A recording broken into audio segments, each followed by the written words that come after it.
Yo, welcome back to the channel. For today's video, we're going to be going through the top 5 SMGs, in my opinion, for pub stomping. Let's go through. We're going to give you guys a couple of options here that you guys, I feel like, can use to kind of pub stomp in any situation. So, starting off with number 5, it's going to be the Tanto, who I believe is probably the most unique SMG of the list.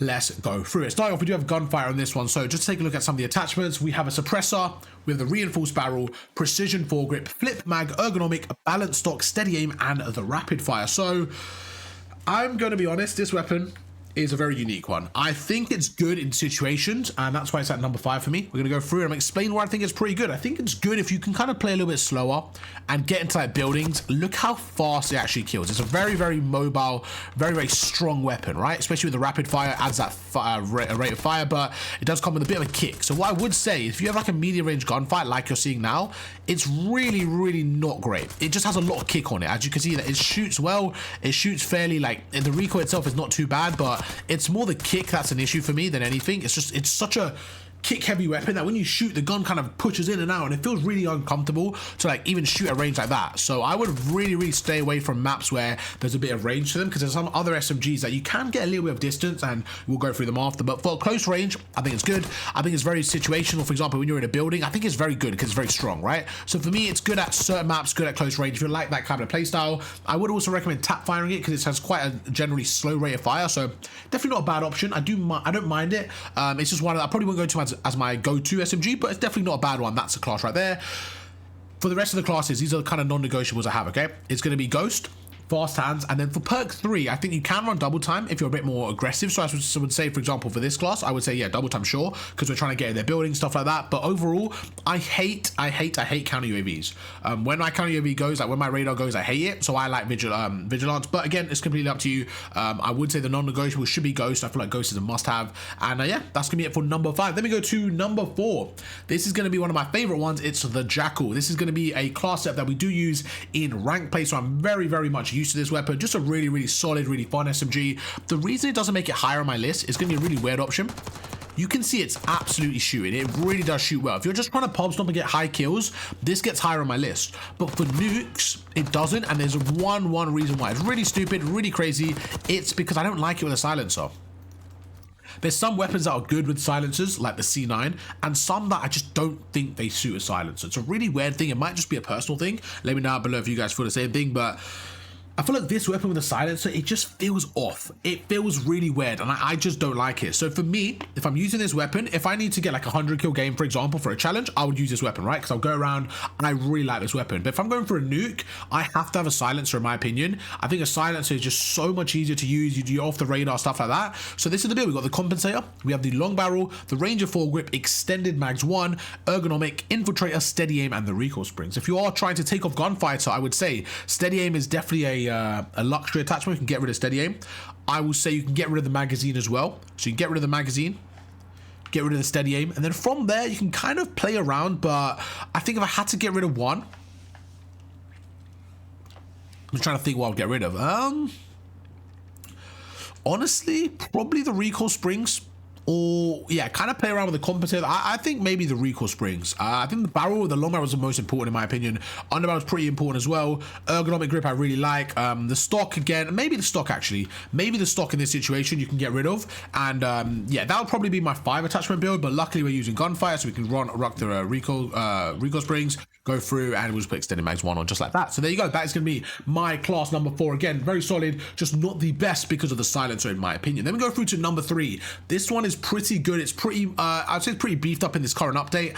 I'm not the biggest fan in my opinion. Like I actually prefer some of the other SMGs. Like, I really don't like the iron sight. I think this is very similar to the Jackal, as you're going to see from the build. We have a suppressor on this, but I don't love this with a suppressor. I actually think it's slightly better without it. But the reason I actually don't mind this build, because I tried a few ones and I actually feel like you can get away with 5 attachments on this. So the reason I put this over the Jackal is just because of that. I probably can have double time as well, which makes it a little bit easier for me. And yeah, that's why we went for that one. But these two are very, very similar. You can literally go between the two and you can choose what you want. Both of them are fairly decent, but I think in terms of statistics and meta right now, I think this is a little bit stronger. So that's why we went with it. So we go for the suppressor, the long barrel, vertical foregrip, extended, and the quick draw stock. If you wanted to go for recoil springs, I would whack on the recoil. If you want to say add on gunfire, I would whack on the recoil springs, add a laser, and then maybe add like a compensator instead if you don't want a suppressor. But yeah, overall, that's going to be the attachments we go with. Then we go to number 2. There we go. Let's get right into it. It's going to be the KSV. This one is an absolute unit. Very, very strong weapon, an absolute do-it-all. Again, we don't have a suppressor on this one, but this one, again, if I'm going for a 100 kill game, we go with this one. I think it's very, very, very good. I meant to go for the recoil springs there. Let's go through. So, compensator. We get the gain. Is this right? Is this a gain twist barrel? Okay.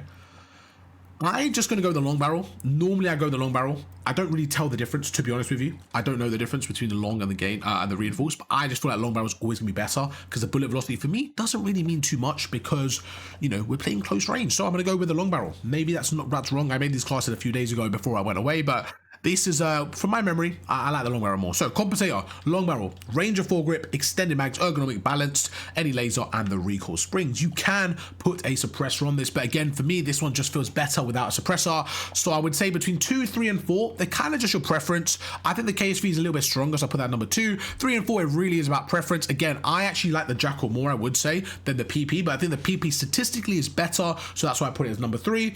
And there you go. Then we have number 1, and I think this is for me the best SMG, like literally just the best SMG without kind of question.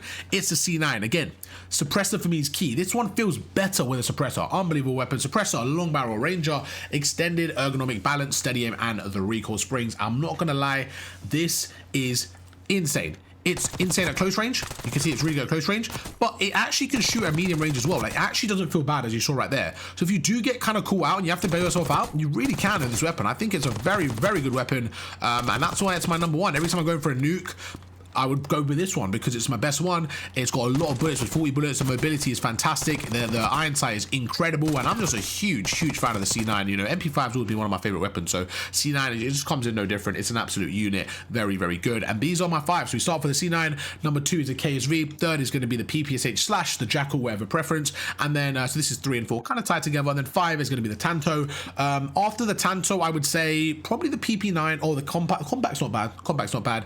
The Sorg is good as well. It's just a bit more situational. The Sorg, I would say, is a bit more situational, where it's a little bit like the Tanto. I would say Tanto you could replace with the Sorg, but it's just, instead of having a low fire rate, it's basically really fast, and it kind of has the same effect in terms of it's more close range, I would say. For like, this one is like slow fire rate, a lot of damage, where the Sorg is basically fast fire rate, low damage. So they're kind of opposite, but I would use them in the same situations, if that makes sense, even though they're opposite weapons. But that's it. That's me, the top 5. Tomorrow we'll probably make the top 5 AR. So let me know what you guys think about this one, and I'll catch you there for another one tomorrow. Peace.